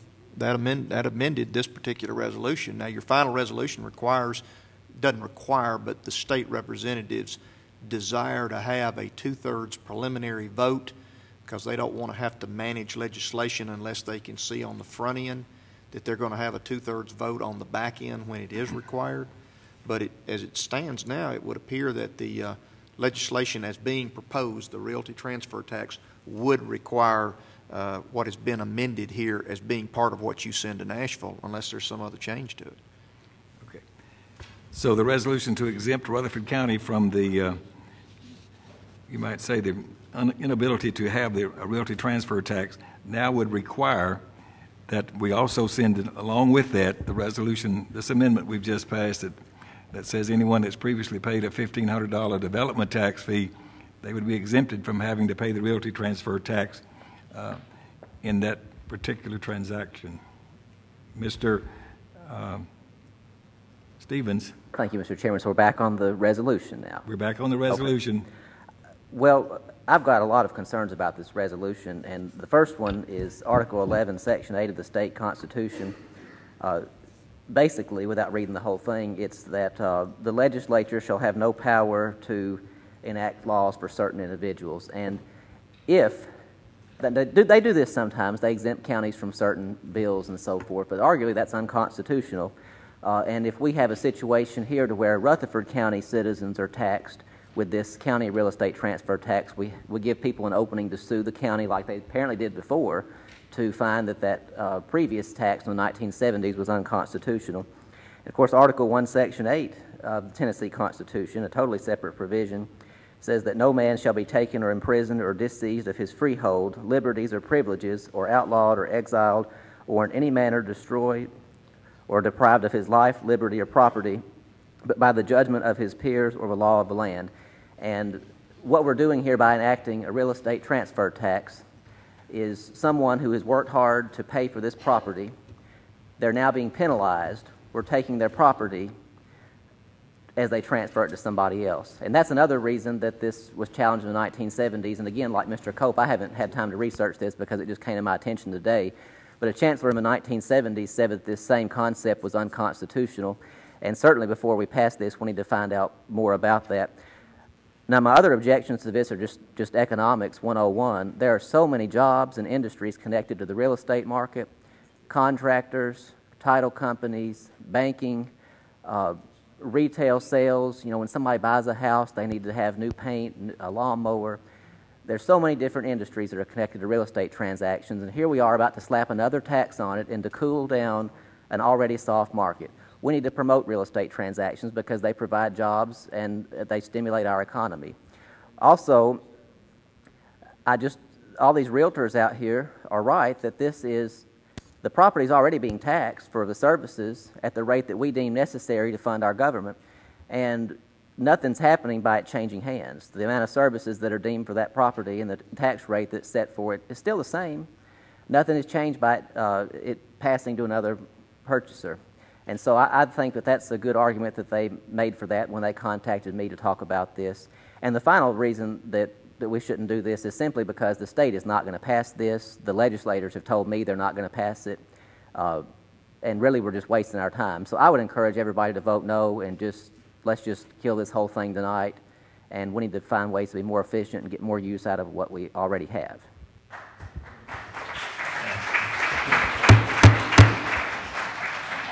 Let's see.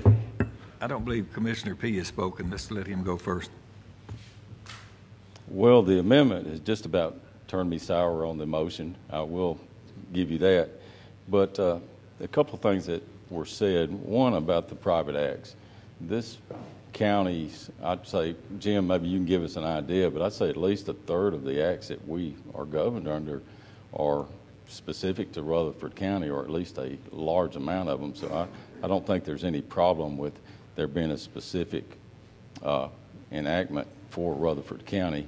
You might expand on that in a minute, but the reason I'm in support of this is to reduce taxes to somebody that's trying to get into a new home. You go out now and you want to buy a new home here in Rutherford County, it's going to cost you $1,500. And I've always said all along we needed to have the power to reduce that when there are bad economic times like there are now. It'd be good if we could lower that, and that maybe gives some people a chance to get more.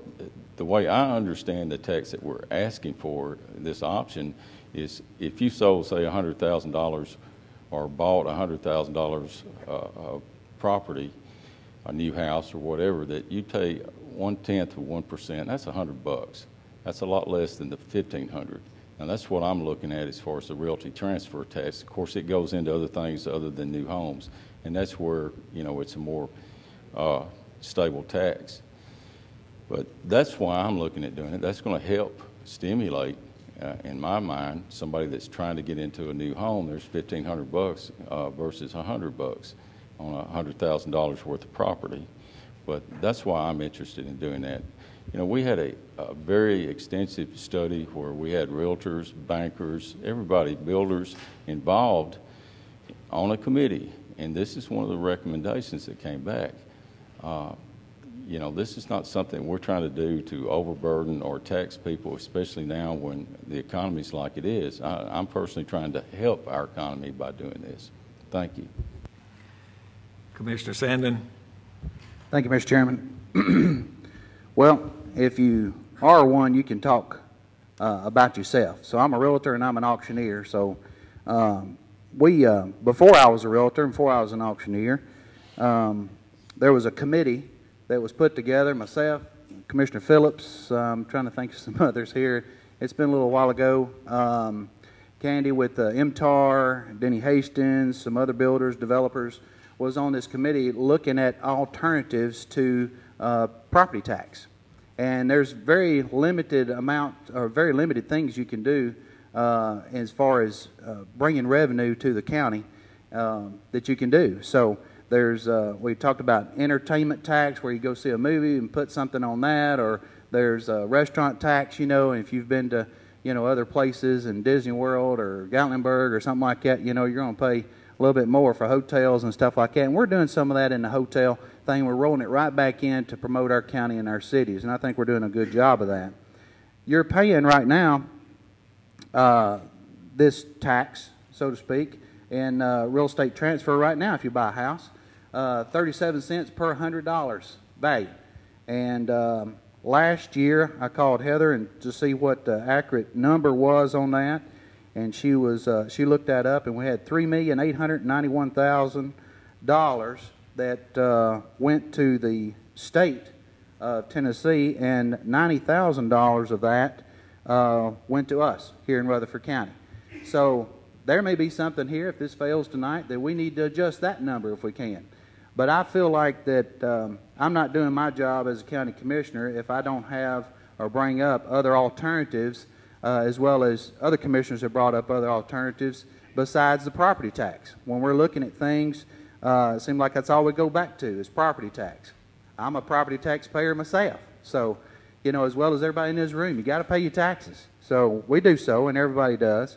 But when you're looking at this school out here in my district and the price tag on it and the expansion of the jail and stuff, we've used that development tax for a number of years for capital projects. We don't use it for recurring costs. We use it for capital projects, and it's helped us out in our volunteer fire departments and fire engines. It's helped us out in a lot of different buildings and stuff, help, you know, in those buildings and design phases and stuff, and a lot of different projects. And whether this passes or fails, it's being brought up to you, and I think I've done my job in doing that. So if we send it down there, we thought about it. This came up in January when we had our representatives here with steering committee.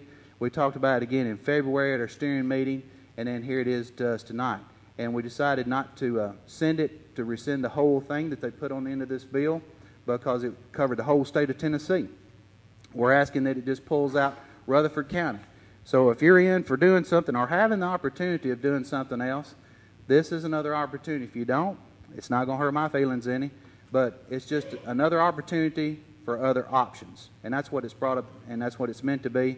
And if you can vote for it, great. If you can't, well, we'll just keep striving to do other things and to continue cutting as we do in the budgetary process with the county every year. Thank you. Commissioner Schaefer. Yes, I'd like to follow up on something Mr. Stevens said, and that's about the fact that it will probably be denied at the state level, which I think anybody in this room knows it will be. But one thing that gives us is that gives us some ammunition for the unfunded mandates that come down if we ever decide to take them to court over what they require of us, because we've made attempts. The other thing is In 1980, we had 84,000 people in this county. Right now, we've got over 260,000. Now, this is aimed really at the people that are coming in here, to me, more so than the one, because, as Mr. Stevens also said with the development tax, it's getting passed on to the consumer, the buyer, which this will also. But that's going to be the starter homes that we've got all over this county. That's going to be the people that move into this county. And I cannot remember a year that we haven't at least been the second fastest growing county in this state. Wilson County passed us in 2009 percentage-wise. We still had more absolute numbers than any of those counties. They're coming in. We're sitting at 10% unemployment at that time. They're still coming in here. Why? Well, I guess we must have a decent place to live or something like that. But these people are coming in, using the facilities that everyone in this room have paid for, and as new ones come in, they're coming in and picking up on where we are. They're bringing kids. That's why we have another new high school that's on the board now. And that's why, you know, it's a real hard situation for me here, because I hate the thought of having to fall back on the property tax for anything when something happens. And that's where it is. I'd love to see this as a much more fair tax to me than a development tax, but we're not there yet. Any other comments? Commissioner Turner. Thank you, Mr. Chairman. Commissioner Schaefer actually stole a little bit of my thunder there. Just real quick, thank you to Commissioner Stevens for bringing up that resolution. And I told Commissioner Sandlin it's a tough suggestion for him to make, but I think part of what we're discussing is the symptoms instead of the real problem. The real problem is the state government just crushing us with mandates of what we need to fund and then telling us to kind of go fend for ourselves with it. That's the real problem. If there's some way, I'm not smart enough, I guess, to know real ways to go after them on that, but we need to do something where we can go after the state and tell them that enough with these unfunded mandates. This is what's killing us, and as most people touched on this evening, raising taxes is not the answer. I'm a little bit concerned, too, with some of the language in here where it says implement a reasonable real estate tax. With all due respect to present company, I've never known a government that's felt that they've set a tax too low and then they keep raising it, and they keep calling it reasonable. Now, that's not to say that anybody in here is going to do that, but I'm concerned that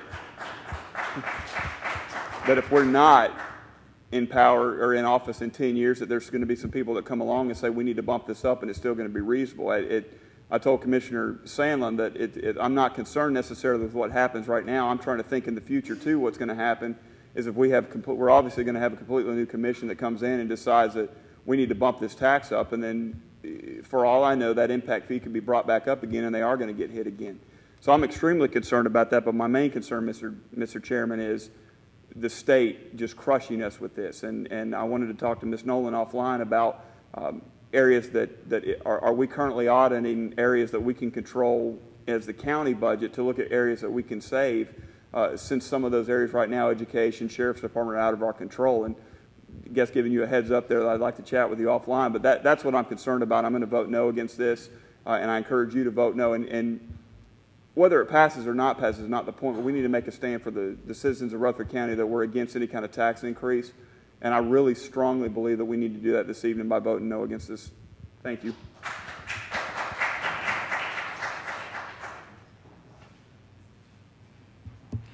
Anybody else have any comments or questions or discussion? Seeing no one wishing to speak, please cast your votes. Anyone that did not vote and wishes to vote, or anyone who would like to change your vote, you may do so now. Record the votes. 2 yes, 19 no. Motion fails. Okay, thank you.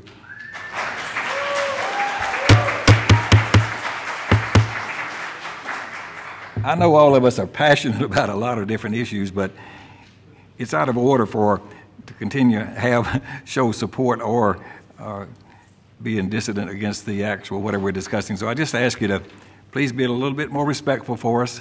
I don't think this would be allowed to occur in Congress or the state of Tennessee, and I don't think we're any different here. Mr. Coggin. Yes, sir. Mr. Chairman, I actually have two additional items. One I failed to speak to you about as a matter of oversight. The The steering committee had 2 committees meetings prior to this commission meeting due to scheduling with the state legislators. And so I guess when we set the agenda, I forgot to transfer over something that we talked about. We need to fill 2 vacancies on the Conservation Board. So I'd like to make a motion that we add that to the agenda at this point in time. Second from who was that? Commissioner, I'm sorry, Gooch. Excuse me, Commissioner Gooch. All right, so all in favor of adding that item to the agenda, please say aye. Aye. All right, then, Mr. Coggin. All right, the steering committee recommends for appointment Mr. Jim Estes and Mr. David Adams for their appointment to the Conservation Board. And a second from Commissioner Jordan. Is there any discussion? Okay, all in favor, please say aye. Aye. Are there any opposed? Mr. Adams, Mr. Estes, I apologize for having y'all wait this whole time. And as another matter of business, also at the January steering committee meeting, there was a request made for the county attorney to make an assessment and recommendation as to the probability of pursuing and collecting any costs and expenses from the plaintiffs in the Shelton v. Rutherford County case. The county attorney is prepared to report on that request tonight. So I'd like to make the motion at this time to add that to add an executive session item to the agenda at the end of the meeting under other business. Second, Commissioner Sandlin. Any discussion? All in favor of that, please say aye. Aye. Any opposed? All right, thank you then, Mr. Coggin. We do have one report from the Public Works and Planning Committee. Mr. Jernigan.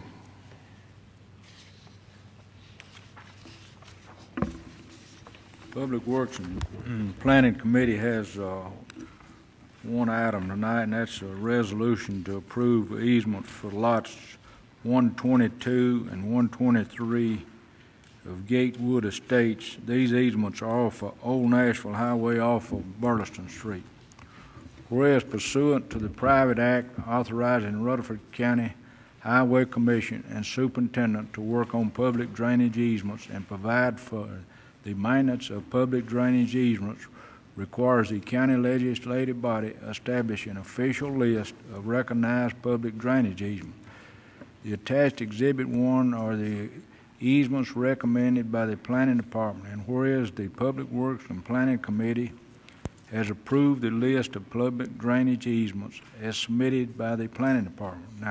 Now, therefore, be it resolved by the Rutherford County Board of Commissioners that the County Commission approve the attached list of public drainage easements, Exhibit 1, as submitted by the Planning Department in accordance with Tennessee Code annotated 54-903 and 54-904. These public drainage easements shall be the only public drainage easements which shall be worked upon by the Rutherford County Highway Department. Resolved this 17th day of February 2011, I so move. Second, Commissioner Black. Any discussion? All in favor, please say aye. Aye. Any opposed? Thank you very much. Now, ladies and gentlemen, everyone except the commissioners and me and our county attorney have to be excused from the room. We're going into executive session to discuss a legal matter that's been pending and is still pending and processing. So we're going to be going off air, and we will come back into session and for any other business that one might have, and then we will be adjourned. But we will go off air and momentarily. Are we off already, Mr. Robertson? Ladies and gentlemen, we're back live and in session. We have had an executive session with our county attorney, and we'll have a report from Mr. Cope. County Mayor and Commissioners, as noted, been in executive session, and I have simply explained to the Commission the status of certain litigation pending with the Bible Park. There's no action required, and turn it back over to the Mayor. Thank you. Is there any other business to come before this body tonight? Commissioner Jordan and then Commissioner P. Excuse me, Commissioner P. Thank you, Mr. Mayor.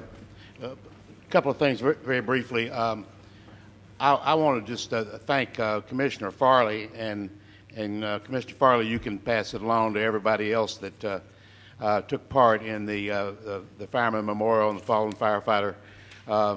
It was excellent. There were a number of commissioners there, and there were a number of, including people from the city, of course, that took part. And I appreciate if you'd thank all of them, and you yourself, sir, did an excellent job, and it was cold.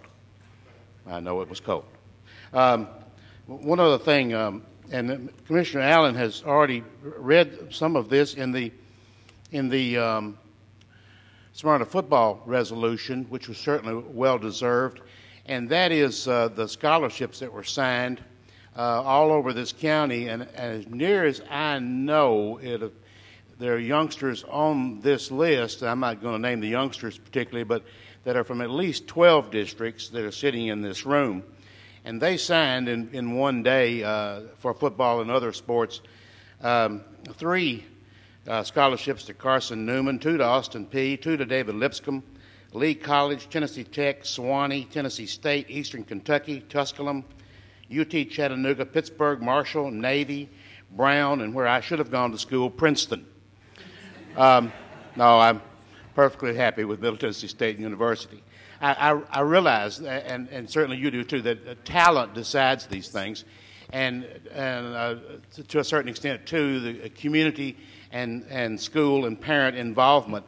But a couple of other things also maybe should be mentioned tonight, and that is one, that the taxpayers, through the school board and through us, the facilities that we have provided for these youngsters is outstanding. And the principals and the director of schools and others who have hired, and I am prejudiced, yes, I am very biased, but I think the most outstanding coaches in the state are coaching in Rutherford County. And I'm extremely proud of them, as I know you are. People sign scholarships, of course, all year. And so sometimes they make various papers and sometimes they do not. But in May, hundreds of Rutherford County students will get, whatever you want to say, different levels of scholarships. And I'd like for the local media to put as much emphasis on them. These are academic, almost exclusive academic scholarships. Eagleville alone will receive over $1 million in scholarships, which is money, of course, that the parents do not have to pay. And it's money that comes right out of their pocket, the taxpayers that we represent. The rest of the schools, much larger than Eagleville, of course, will get many other millions of dollars. It will go over $10 million easily. And I think that's outstanding. And I think that not only this commission, but past commissions, it's something that should be pointed out. I appreciate your tolerance. Thank you. Thank you, Mr. Jordan. Now, Commissioner Peay. Just a quick reminder to our viewers that there's a country ham breakfast out at Kittrell this weekend, the 18th, 6 to 10. Want to invite everybody out. Thank you. Any other business that anyone wishes to bring before this body? Motion to adjourn is accepted. We are adjourned.